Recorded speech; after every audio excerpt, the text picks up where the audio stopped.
আজ আমি এমন কিছু তৈরি করব যা পৃথিবী বদলে দেবে। এই সিরাম আমাকে অমর বানাবে, আর কেউ আমাকে থামাবে না। না, এটা কি হচ্ছে? মেশিনটা বন্ধ করো। আমার শরীর জ্বলছে, আমার শরীর বলছে আমি নিজেকে ডিনার করতাম।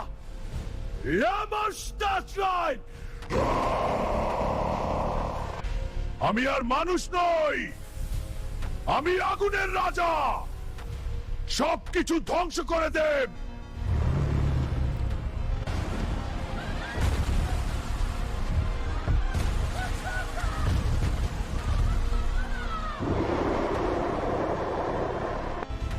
হে আল্লাহ, রক্ষা করো, আমাদের কি কেউ বাঁচাবে না?